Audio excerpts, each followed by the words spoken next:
ये ट्रेलर हम आपको दिखाएंगे उस मुलाकात का जो 5 वर्षों के लंबे इंतजार के बाद हुई, वो भी भारत के परम मित्र के सौजन्य से, परम मित्र की धरती पर और परम मित्र के कूटनीतिक प्रांगण में, जिसके मायने भारत के लिए भी विशेष हैं और पूरी दुनिया के लिए भी अहम है। इसकी वजह यह है कि आज पीएम मोदी की द्विपक्षीय बातचीत कूटनीति के टेबल पर ऐसे शख्स से हुई जिसकी गिनती भारत के शत्रुओं में होती रही है, जिसका चरित्र हमेशा से संदिग्ध रहा है।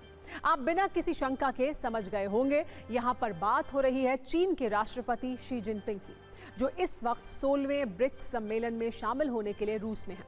कल पीएम मोदी, पुतिन और जिनपिंग की तिकड़ी को हर किसी ने देखा। सत्ता के न्यूज मित्रों को भी इनके कूटनीतिक मिलन की पूरी कहानी कल हमने बताई थी। आज थोड़ी देर पहले पीएम मोदी और चीन के राष्ट्रपति के बीच द्विपक्षीय वार्ता हुई। 50 मिनट की ये बातचीत भारत की सुरक्षा और संप्रभुता की दृष्टि से बहुत अहम है, क्योंकि इस बातचीत से पहले ही LAC पर इसका असर एडवांस में दिखा। भारत और चीन की सेना डिसएंगेजमेंट के लिए राजी हुई और आज जब जिनपिंग और पीएम मोदी ने हाथ मिलाए, एक टेबल पर आमने सामने वार्ता की, आपको बताते हैं पीएम मोदी ने जिनपिंग के सामने क्या कहा। पीएम ने कहा है कि सीमा पर हुए समझौते का हम स्वागत करते हैं। सीमा पर शांति और स्थिरता हमारी प्राथमिकता है। भारत और चीन के संबंध वैश्विक शांति के लिए अहम है। इस दौरान शी जिनपिंग ने भी भारत के साथ संबंधों पर क्या कहा, सुनिए। हमारा मानना है कि भारत और चीन के संबंधों का महत्व केवल हमारे लोगों के लिए ही नहीं, लेकिन वैश्विक शांति, स्थिरता और प्रगति के लिए भी हमारे संबंध बहुत अहम है। एक्सेलेंसी, सीमा पार पिछले 4 वर्षों में उत्पन्न हुए मुद्दों पर बनी सहमति का हम स्वागत करते हैं। सीमा पर शांति और स्थिरता बनाए रखना हमारी प्राथमिकता रहनी चाहिए। म्यूचुअल ट्रस्ट, म्यूचुअल रिस्पेक्ट और म्यूचुअल सेंसिटिविटी हमारे संबंधों का आधार बने रहना चाहिए। Mr. Prime Minister, it's my great pleasure to meet you in Kazan. It's the first time for us to have a formal meeting in 5 years' time. China and India are both ancient civilizations, major developing countries, and important members of the global South. It's important for both sides to have more communication and cooperation, properly handle our differences and disagreements, and to facilitate each other's pursuit of development aspirations. It's also important for both sides to shoulder our international responsibility, set an example for boosting the strength and unity of the developing countries. Kazan में मोदी और Jinping की मुलाकात के बाद विदेश मंत्रालय ने भी एक प्रेस कॉन्फ्रेंस कर आधिकारिक जानकारी दी। MEA ने कहा कि भारत और चीन का रुख सकारात्मक रहा। मुलाकात के दौरान सैन्य कूटनीति के स्तर पर बात हुई, आपसी सहयोग पर भी चर्चा हुई। दोनों देशों ने LAC पर समझौते का स्वागत किया। चीन पर भरोसा करना लेकिन कितना सही होगा, ये तो वक्त बताएगा। और क्या चीन इस मुलाकात के बाद अपनी हरकतों में सुधार करेगा, इसकी गारंटी भी शायद ही कोई ले पाए, क्योंकि चीन की कथनी और करनी में फर्क का लंबा और विवादास्पद इतिहास रहा है। लेकिन सूत्रों से मिली जानकारी के मुताबिक इस मुलाकात का क्रेडिट भारत के परम मित्र रूस को जाता है। इसकी इनसाइड स्टोरी जानने के लिए आपको पिछले कुछ महीनों की घटनाओं, मुलाकातों और बयानों के कूटनीतिक मतलब को समझना चाहिए। TV9 संवाददाता मनीष झा को जो जानकारी मिली है, उसमें यह दावा है कि रूस ने भारत और चीन के बीच संबंध सुधारने की पहल की।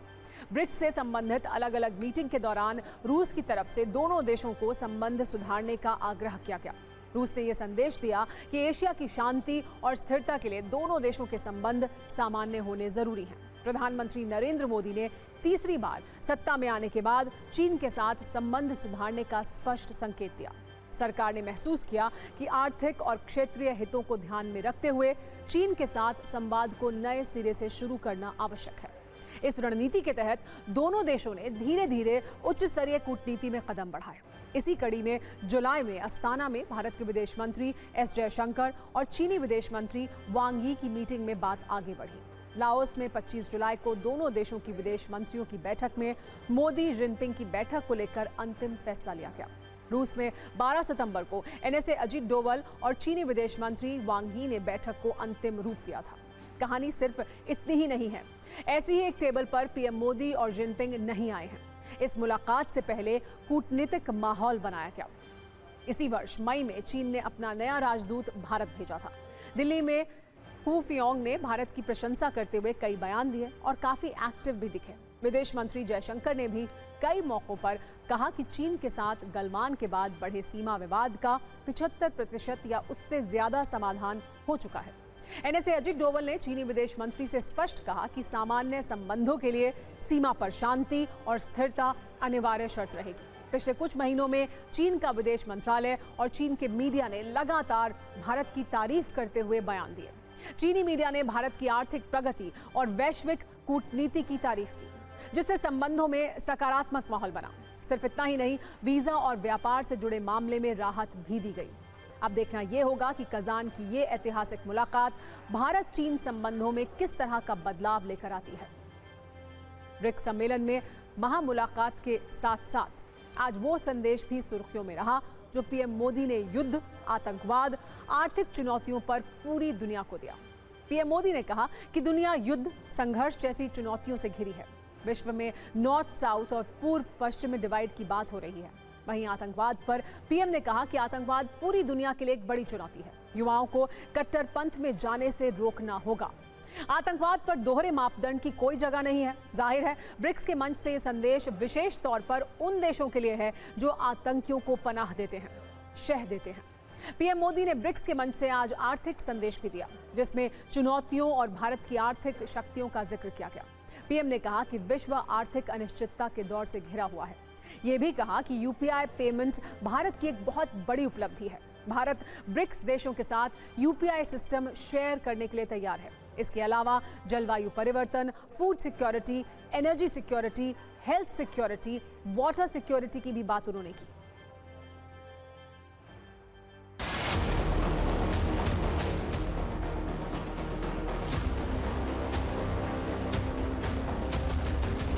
ब्रिक्स के सभी देशों में इंफ्रास्ट्रक्चर के निर्माण पर विशेष रूप से बल दिया जा रहा है।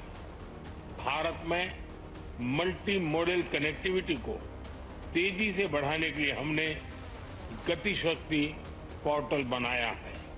इससे इंफ्रास्ट्रक्चर विकास के लिए इंटीग्रेटेड प्लानिंग और इम्प्लीमेंटेशन में मदद मिली है।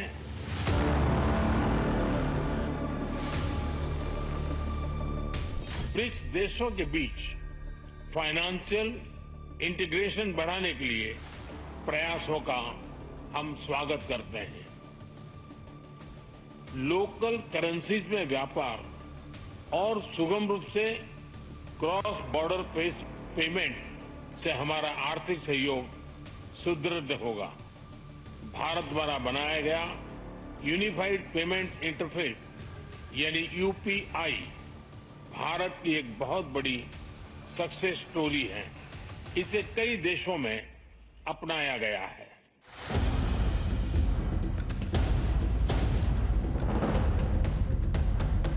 हमारी विविधता और मल्टीपोलरिटी में हमारा दृढ़ विश्वास हमारी ताकत है। हमारी यही ताकत और मानवता में साझा विश्वास हमारी भावी पीढ़ी के समृद्ध और सशक्त भविष्य को सार्थक रूप देने में सहयोग होगा। भारत और चीन में रिश्ते सुधरने की उम्मीद इसलिए भी है क्योंकि इस मुलाकात से कुछ सिर्फ 24 घंटे पहले एलएसी पर भारत और चीन में समझौता हुआ। देपसांग डेमचौक में दोनों देशों की सेनाएं पीछे हटेंगी, जो गलवान संघर्ष के बाद पहली बार होगा। मतलब ये कि यहाँ पर 2020 से पहले वाली स्थिति होगी। देपसांग डेमचौक में फिर से पेट्रोलिंग शुरू होगी। आज चीन ने भी इस समझौते पर आधिकारिक मोहर लगा दी। चीन के विदेश मंत्रालय ने कहा कि वो भारत से विवादित मुद्दे का समाधान चाहता है। चीन अब प्रस्तावों को लागू करने पर काम करेगा। एक सवाल तो ये भी है कि क्या चीन के इस हृदय परिवर्तन पर यकीन करना चाहिए। चीन की ऐसी ही चाल और नीयत को ध्यान में रखते हुए विपक्ष मोदी सरकार से सवाल पूछ रहा है। आज कांग्रेस ने मोदी सरकार पर डीडीएलजे वाले फिल्मी स्टाइल में आरोप लगाए। बाकायदा डीडीएलजे का फुल फॉर्म भी बताया, डिनाई, डिस्ट्रैक्ट, लाई, जस्टिफाई। इन आरोपों के बाद 6 सवाल पूछे। पहला सवाल, क्या भारतीय सैनिक डिप्सांग में हमारी दावे वाली लाइन से बॉटलनेक जंक्शन से आगे के 5 पेट्रोलिंग पॉइंट्स तक पेट्रोलिंग करने में सक्षम होंगे, जैसा कि वो पहले करने में सक्षम थे? दूसरा सवाल, क्या भारत के सैनिक डेमचौक में उन 3 पेट्रोलिंग पॉइंट्स तक जा पाएंगे जो 4 साल से ज्यादा समय से हमारे दायरे से बाहर हैं? क्या हमारे सैनिक पेंगोंग त्सो में फिंगर 3 तक ही सीमित रहेंगे, जबकि वो फिंगर 8 तक जा सकते थे? क्या हमारी पेट्रोलिंग टीम को गोगरा हॉट स्प्रिंग्स क्षेत्र में उन 3 पेट्रोलिंग पॉइंट्स तक जाने की छूट है जहां वो पहले जा सकते थे? क्या भारतीय चरवाहों को एक बार फिर चुशूल में helmet top, Mukpari, Rezangla, Rechinla, table top और गुरुंग हिल में पारंपरिक चरगाहों तक जाने का अधिकार दिया जाएगा? क्या वो बफर जोन जो हमारी सरकार ने चीनियों को सौंप दिए थे, जिसमें रेजांगला में युद्ध नायक और मरणोपरांत परमवीर चक्र विजेता मेजर शैतान सिंह का स्मारक स्थल भी शामिल था, अब अतीत की बात होगी? ऐसे ही और सवालों के साथ कांग्रेस के नेता क्या कह रहे हैं, आप भी सुनिए। तो चीन ने भारत के कौन से ऐसे इलाके थे नियंत्रण रेखा के ऊपर जहां पर घुसपैठ की थी? क्या चीन की जो फौज है PLA उन सारे इलाकों से वापस चली गई है? क्या ये जो पेट्रोलिंग अरेंजमेंट्स की बात हो रही है उसके बाद वो जो 26 पेट्रोलिंग पॉइंट्स हैं जहां पे कथित तौर पे हमारे सुरक्षा बल नहीं जा पा रहे थे, क्या अब वो जाने में सक्षम रहेंगे?